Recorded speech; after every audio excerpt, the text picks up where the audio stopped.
Assalamualaikum warahmatullahi wabarakatuh. Alhamdulillah, alhamdulillahi rabbil alamin. Alhamdulillahilladzi an'ama alaina bi ni'matil iman wal islam. Asyhadu an la ilaha illallah wahdahu la syarika lah wa asyhadu anna Muhammadan abduhu wa rasuluh. Allahumma shalli wa sallim wa barik ala sayyidina Muhammadin wa ala alihi wa sahbihi ajmain, amma ba'du. Panjenenganipun Ketua Setia Cendekia Ibu Nurul, sahabat lama saya yang saya hormati, wabil khusus guru saya, senior saya Pak Haji Sopri yang pernah membesarkan saya, yang selalu saya takdimaken sedaya ingkang dados nasihat dumateng kula, dan ugi teman-teman dosen semuanya. Ada Pak Eka nggih, yang saya hormati, teman lama saya dalam suka dan duka, Pak Asis. Iki konco penelitian dan pengabdian saya, dan juga segenap mahasiswa baik putra putri. Dan saya lihat alhamdulillah Pak Haji, ini mahasiswinya cek lugu-lugu Pak Haji. Jadi nih kita orang sing glowing. Nggih Pak nggih. Alhamdulillah. Wis ngono gak sambut tiru-tiru Mbak. Wis apa ayu apa nang enenge apa asline ngono lho ya. Ya Allah, ini zaman saiki nih Gus. Rambutnya abang, glowing, sikile gelangan, ya, gak karo-karuan. Bahkan sekarang perempuan rokok niku sudah masuk di kampus Bojonegoro. Sudah hal biasa Mbak, tak delok wong wedok ngerokok ngono kena kampus sih hal yang biasa seperti itu. Alhamdulillah suasana yang masih lugu ya. Niki harus kita rawat karena masih alami. Insya Allah barokah, Allahumma amin. Hadirin yang saya hormati, alhamdulillah saya ditakdirkan Allah untuk silaturahim dumateng panjenengan semua, ketemu guru saya dan teman-teman saya dan juga mahasiswa-mahasiswi. Barusan tadi saya menghadiri kemandikir di Masjid An-Nur BRI Bojonegoro, dan ini juga kayaknya perlu Pak Haji. Jadi bukan hanya kajian Islam, tetapi kolbunya juga perlu disentuh agar Setia Cendekia ini auranya itu tembus sampai ke langit. Nek golek mahasiswa gampang, Allahumma amin.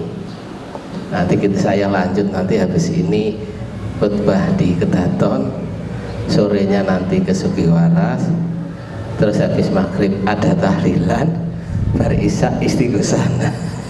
Tunggu ditunggu, mugi-mugi kita sedaya sehat walafiat, Allahumma amin.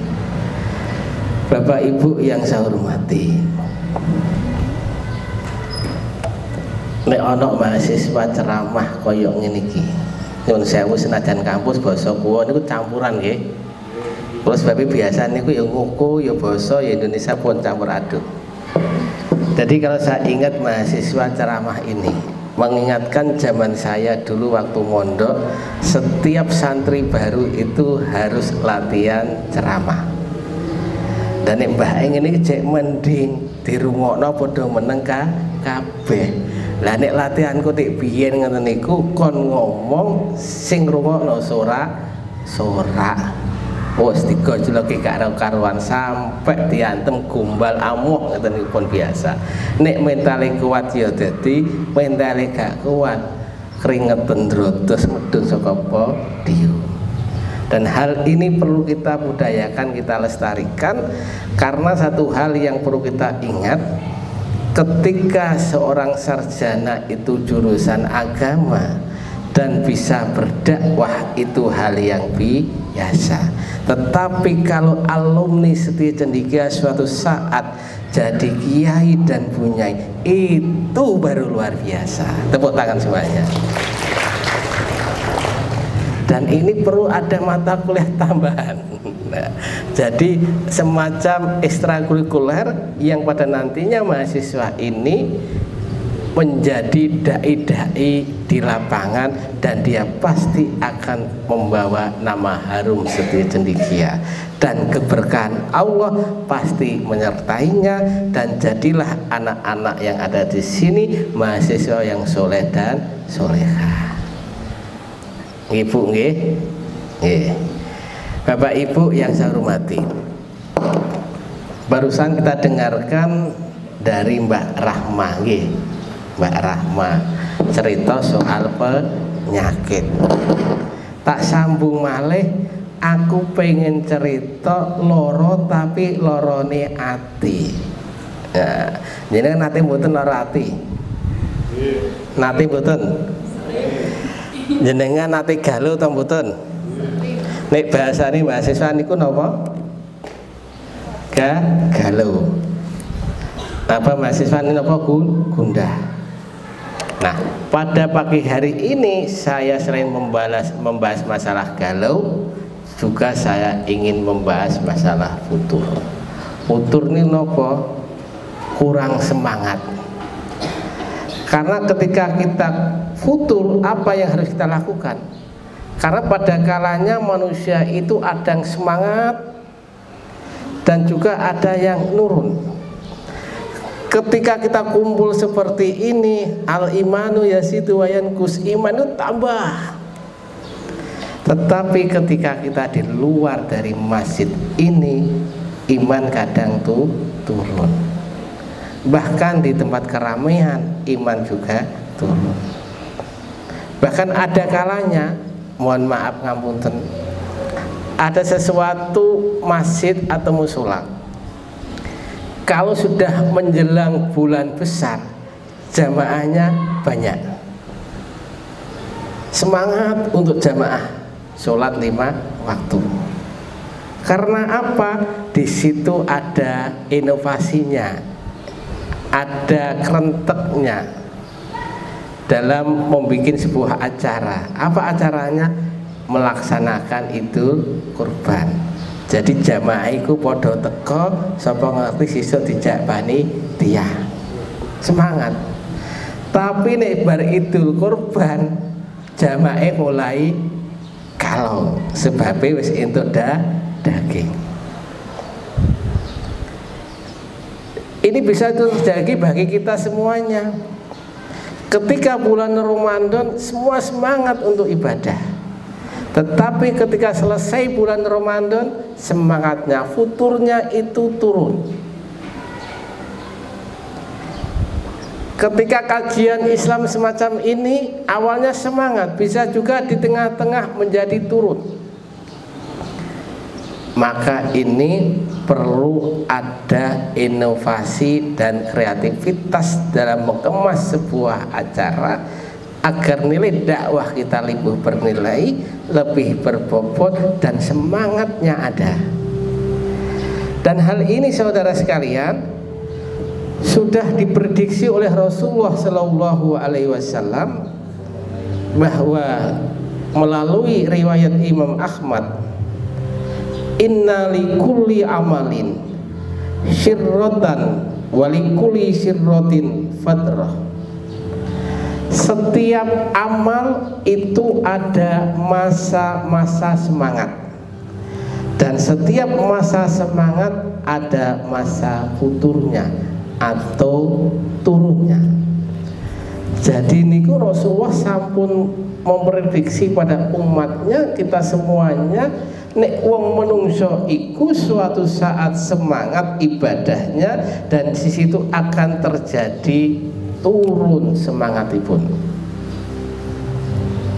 Nah, maka dengan demikian Rasulullah Shallallahu Alaihi Wasallam memberikan tips, memberikan solusi, jalan keluar kepada kita semuanya, bagaimana kita merawat semangat ibadah kita ini kepada Allah Subhanahu wa Ta'ala. Apa resepnya? Faman kanat fatratuhu ila sunnati faqad ihtada. Siapa yang masa futurnya kepada sunnah lagi, ia sungguh dapat hidayah. Wa man kanat fatratuhu ila ghairi dzalika faqad halaka. Dan siapa yang masa futurnya bukan kepada sunnah, sungguh ia telah binasa. Nah, contoh saya kasih masalah. Ada kalanya orang itu di bulan Ramadan semangat baca Quran, ya enggak? Semua semangat baca Quran. Tetapi semakin bulan bertambah bulan, semangat baca Qurannya turun. Bagaimana tipsnya? Maka gantilah ibadah-ibadah sunnah itu dengan ibadah sunnah yang lainnya. Panjenengan bisa baca kitab, buku-buku yang bernuansa Islam, yang belahennya, yang konyolnya, nek busan baca Al-Quran digantikan baca Quran. Nah itu sing repot. Maka ibadah sunnah itu bisa digantikan dengan ibadah sunnah yang lainnya, agar semangatnya itu tetap terawat. Ada kalanya orang mau tahajud, sholat malam malas. Maka bagaimana resepnya? Gantikan Anda membaca buku-buku karya-karya ulama yang menjelaskan bagaimana manfaatnya dan pahalanya sholat tahajud, agar kita menjadi semangat lagi untuk bisa sholat malam tahajud. Ketika mahasiswa mulai malas untuk kuliah, tolabul ilmi, mencari ilmu, apa yang dilakukan?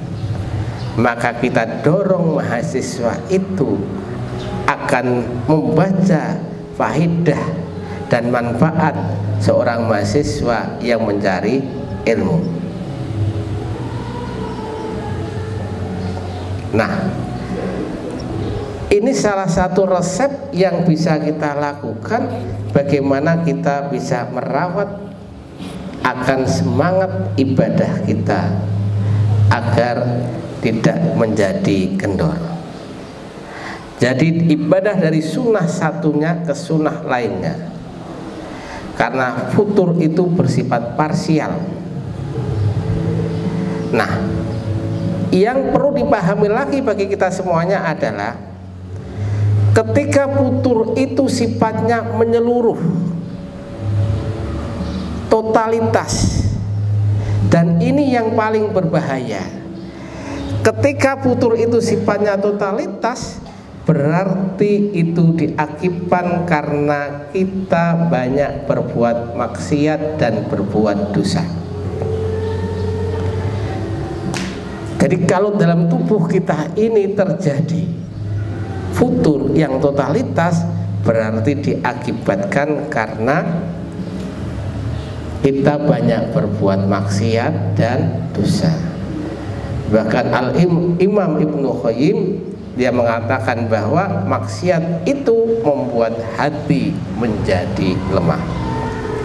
Karena maksiat itu hati kita menjadi lemah, akhirnya kita berat untuk melakukan ibadah.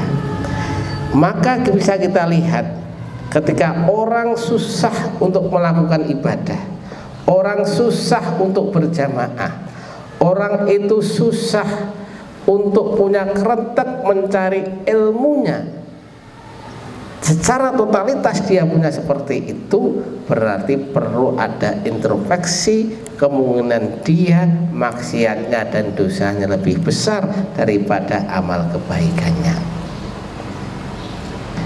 Maka yang perlu kita lakukan adalah melawan nafsu kita untuk bisa tetap bersemangat, berusaha mujahadah, berjihad kembali di jalan Allah Subhanahu wa taala. Kuncinya adalah dengan memperbanyak istighfar untuk menebus, menghancurkan dosa-dosa kita yang ada di kolbu kita ini. Walaupun itu dosanya kecil sebesar debu, tapi kalau itu sering kita lakukan, ibarat debu di dalam nopo niki meja, kursi, lama-lama kalau tidak pernah kita bersihkan tiap hari akan menjadi tebal. Makanya beruntung sekali suami-suami yang punya istri sing sregep resik-resik omah. Ibu-ibu sregep resik omah mboten?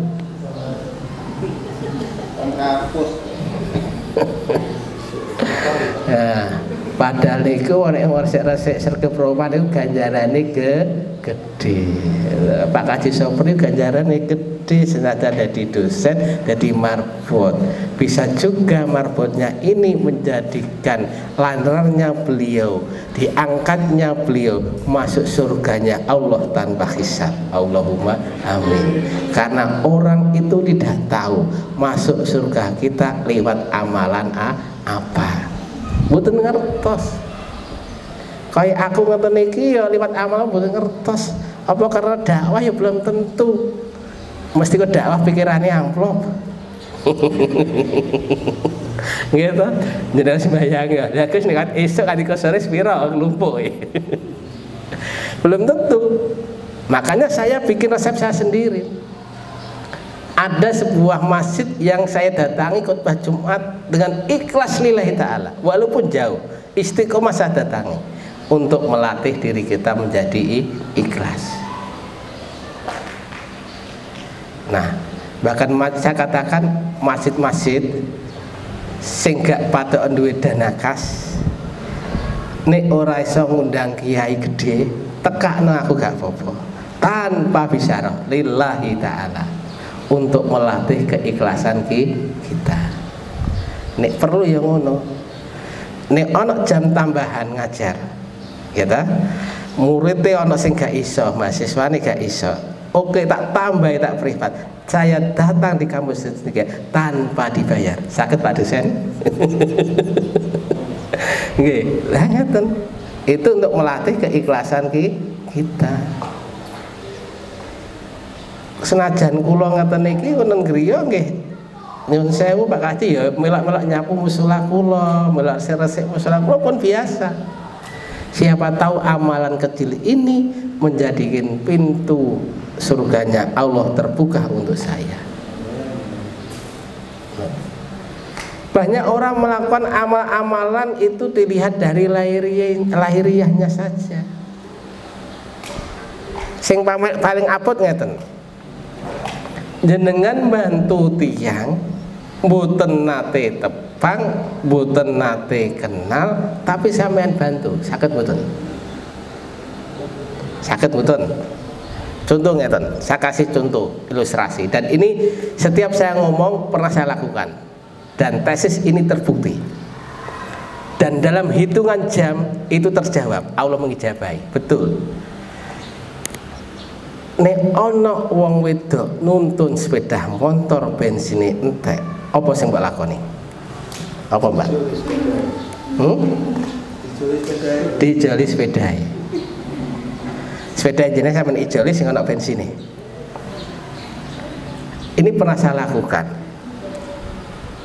Mbak, Bu, pun jenengan mandek niki. Pun jenengan mandek nggih. Entosi kula tumbasaken bensin. Belikan bensin jarak berapa 5 menit datang lagi niki. Niki Pak Arto nek mboten usah. Pun nyen kula beto botol malih. Kita nggak kenal siapa dia, orangnya di mana. Dan itu ternyata Bapak Ibu semuanya, ketika kita mau diserempet oleh mobil ataupun lainnya, Allah selamatkan diri kita. Loh, hitungannya dalam hitungan menit. Maka leres tadi ketika orang sakit itu harus sedekah. Nek awakku greges niku nyuwun sewu nggih pun kula lakoni Mbak Rahma. Awake kok gak enak, ya masak jamaah-jamaah ning langgar kuno dikeimbangan bar salat. Sehat. Nggih. Mulane betul lek sampean awake lara, gak enak utawa duwe seret sedekahno, tapi aja mbok entekno. Sebab nek sedekah dintekno kabeh mboten angsal sebab ana hake istri, hake anak, tapi kelebihannya itu yang harus kita tasarufkan. Nah, pun Allah niku sugih, gak usah wedi masa depannya sampean piye.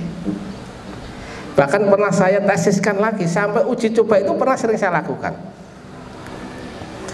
Jadi sing tak lakoni niku Bapak Ibu semuanya, wong duwe nek wong niku mboten gadah arta ora di duit mesti dieman.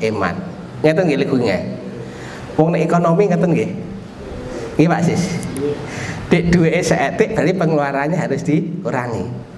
Enten mboten jurusan akuntansi? Ini logikanya seperti itu. Tapi justru saya balik.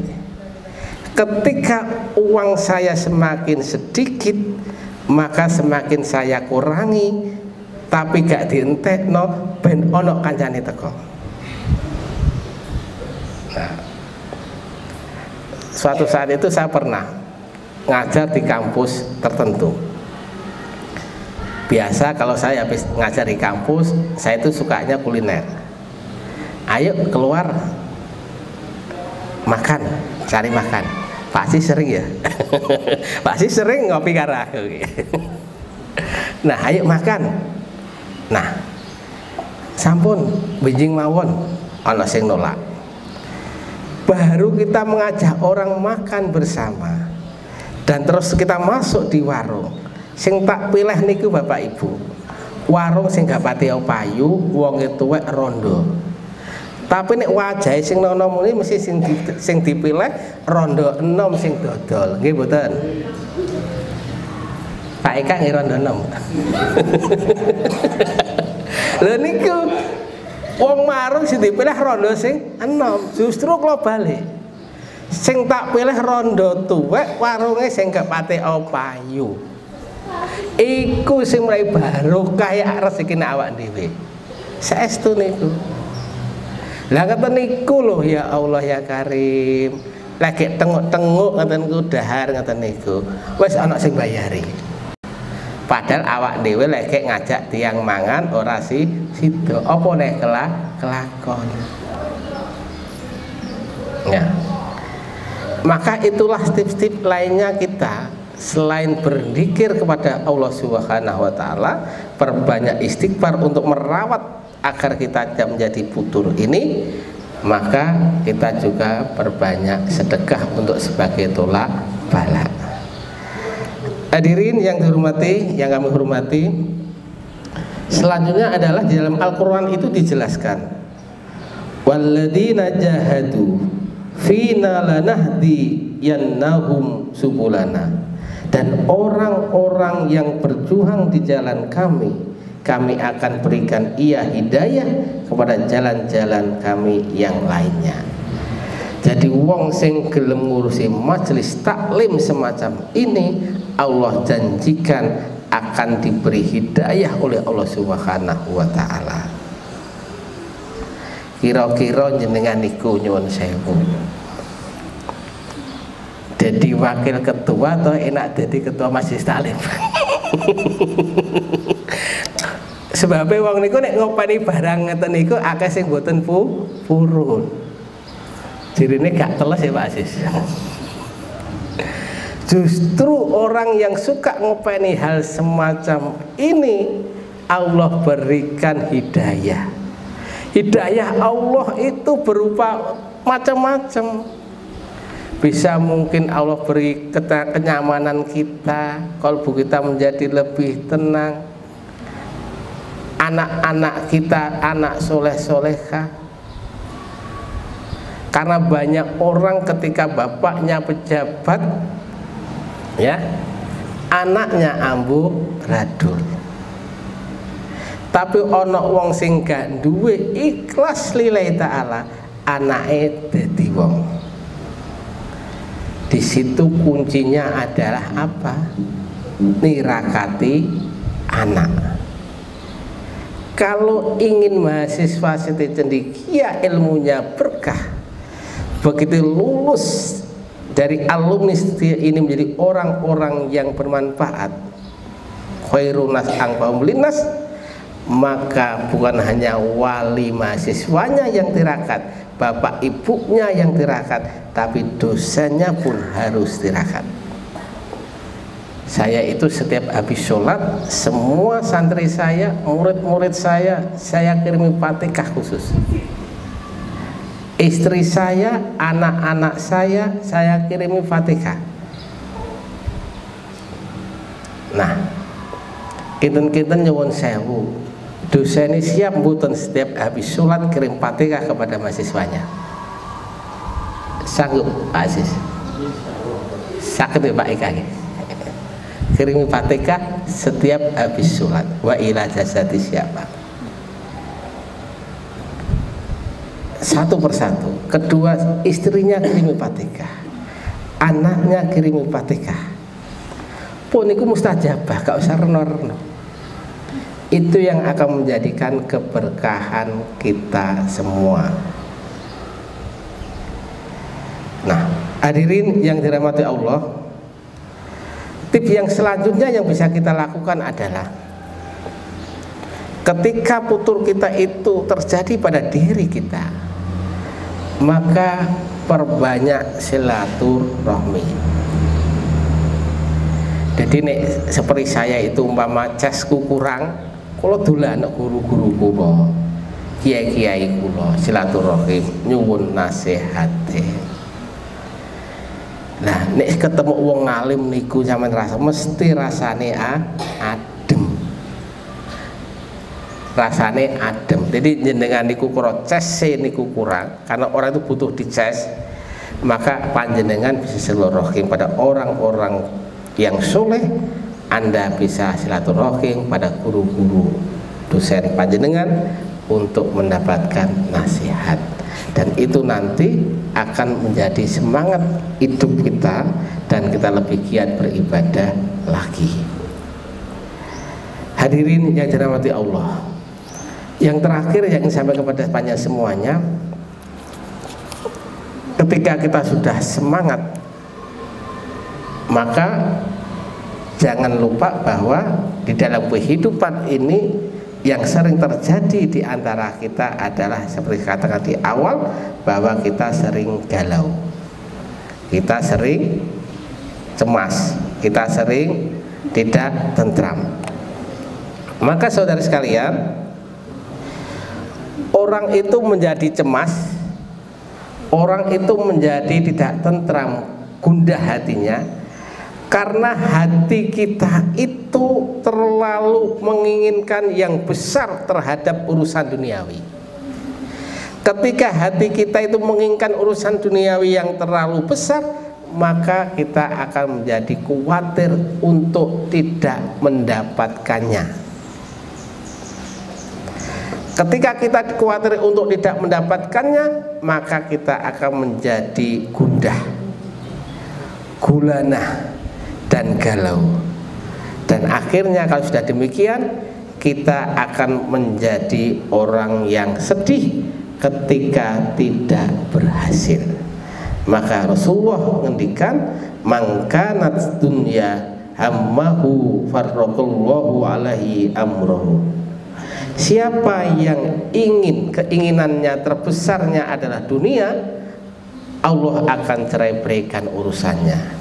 Artinya saudara sekalian, hatinya menjadi lemah, cepat galau dan cepat gelisah karena keinginan dunia dia lebih besar lagi. Disambung lagi, waja'ala faqrahu baina ainahi, dan Allah akan jadikan kefakiran di pelupuk matanya. Ia tidak merasa qanaah, dia tidak merasa cukup, dia tidak merasa bersyukur apa yang dilihatnya. Walam ya'tihi bidunya illa ma kutiba lahu, dan dunia pun tidak akan mendatanginya kecuali sesuai dengan yang ditakdirkan saja untuknya.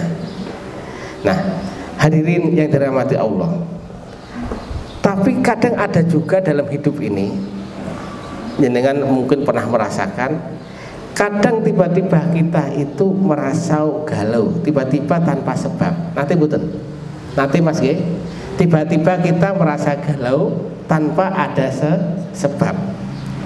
Nah, Syekhul Islam Ibnu Taimiyah itu di dalam kitabnya Majmu' Fatwa, dia ngendikan bahwa orang yang seperti itu juga karena diakibatkan dosa, menginginkan berbuat dosa ora kesampaian. Contoh ngeten, aku suwe ke ora hek, tau hek ngombe lah, tapi ora keturu tanpa koro, ora duwe. Nah, akhirnya dia tiba-tiba menjadi galau tanpa ada sebab. Dan sekarang ini nyuwun sewu, yang lagi ngetren, yang sering terjadi di masyarakat itu adalah orang yang kena narkoba, gak duwe duit, pengen berbuat dosa, narkoba. Ya, itu yang menjadikan kadang seseorang galau sendiri tanpa sebab. Suatu saat saya itu pernah khutbah di LP Bojonegoro. Begitu saya masuk, dihadapkan pada anak-anak muda sing digundul rambutnya, Nah, ternyata yang terjadi banyak kasusnya adalah narkoba. Kalau orang sudah kena narkoba, kecanduan, mabuk-mabukan, maka semua sendi kehidupan akan kena. Mencuri bisa terjadi karena narkoba, berbuat dosa yang lainnya bisa juga karena narkoba. Maka mari kita selamatkan anak-anak didik kita dari bahaya narkoba, minuman-minuman keras. Karena esensi dari sebuah pendidikan adalah bukan hanya menjadikan anak didik kita menjadi orang yang pintar dan cerdas, tetapi yang jauh lebih penting adalah menjadikan anak didik kita berakhlak. Jenengan sing pun gadah keluarga, saya tanya mbak ibunya, nek duwe anak pinter gak karuan ranking siji, dikongkon gak gelem, atine gelo ta mboten? Gelo ta mboten? Gelo. Tapi duwe anak senajan gak pati pinter sekolah, dikongkon blonjo nurut, ayem mboten wong tua? Ayem. Jadi akhlak itu adalah hal yang paling utama. Kita selama ini mungkin bisa introspeksi, kita hanya bisa mampu memintarkan anak tanpa diimbangi mengakhlakkan anak itu sendiri. Maka bangun Siti Cendekiah ini mahasiswa yang cerdas, tapi satu plusnya adalah mereka beradab. Bagaimana dia salaman pada dosennya, bagaimana dia harus masuk pintu, buka pintu pada ruang dosennya. Saat ini kan aku pun wangel, nggih mboten? Mahasiswa kadang selonong mlebu kantor, nggih Pak Haji. Loh, mahasiswa nek niku sing cerdas niku ketok pintu, assalamualaikum, diincengi dosene ana enggak. Maka ini harus menjadi primadona cendekia, bagaimana mengaklakkan para mahasiswanya yang menjadi mahasiswa yang budi luhur, adab asornya ada. Dan itu nanti akan menjadi cerita. Nek pengen anake cerdas, anake pinter, berakhlak, disinilah tempatnya. Dan saya kira semua lembaga pendidikan harus seperti itu. Hadirin yang dirahmati Allah, maka kuncinya adalah, sekali lagi konsepnya adalah, ketika kita galau dan cemas, pungkasannya adalah kita beristighfar, seperti yang sudah dikirkan tadi oleh Mbak Rahma. Astaghfirullah Robbal baroya, astaghfirullah minal khotoya, Rabbi sidni ilman nafi'a wa wafiqni amalan sholihah. Selain kita berbanyak istighfar, berzikir kepada Allah, yang kedua yang kita lakukan adalah baca Al-Quran secara istiqomah. Dan yang ketiga adalah mendekatkan diri kita kepada Allah Subhanahu wa Ta'ala. Dan yang terakhir adalah jangan mengadukan hal kita kepada manusia. Ojo sering gawe status susah, gawe status sing apik, sing seneng. Guys, aku galau guys. Guys, aku kelaparan belum makan. Ono gak sing ngenteni pangan ning omahku. Lah statusnya sini sambat tok. Artinya kalau kita tidak ingin galau dalam hidup ini nyaman iki, ojo suka ngadu karo menungso, bikin status yang galau. Maka atur kaula ngapunten ingkang kathah. Monggo kita tutup kanthi wasilah suratul Fatihah ala diniyah. Al-Fatihah.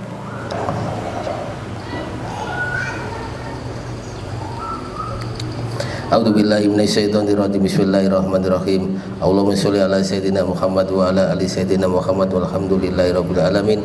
Hamdan syakirina hamdan naimina hamdan wa fi ni'amahu wa yukamasida. Ya rabbana lakal hamdu kama yanbaghi li jalali wa wajhi sultanik. Allahumma sholli ala sayyidina Muhammad wa ala ali sayyidina Muhammad sholatan tuqina biha min jamil afat wa taqdilana biha jamil hajat wa tudahhiruna biha min jamil syai'at wa tarfa'una biha indaka ala darajat wa tuballighuna bi aqsa ya min jamil bil khayat wa badal mamat. Allahumma inna nas'aluka al-afiyata wa salamata fid dunya wal akhirah.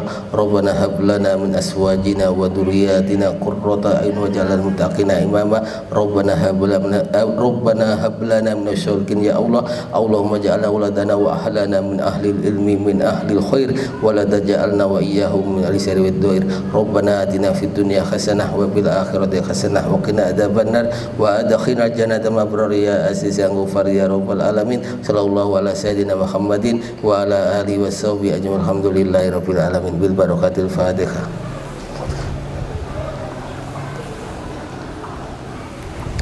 Terima kasih atas perhatiannya dan mohon maaf atas segala kekurangannya. Kita ketemu lagi dalam suasana kesempatan yang berbeda, dan semoga-mudahan hajat kita semuanya dikabulkan oleh Allah Subhanahu wa Ta'ala. Allahumma amin ya rabbal alamin. Ihdinas siratal mustaqim. Wassalamualaikum warahmatullahi wabarakatuh.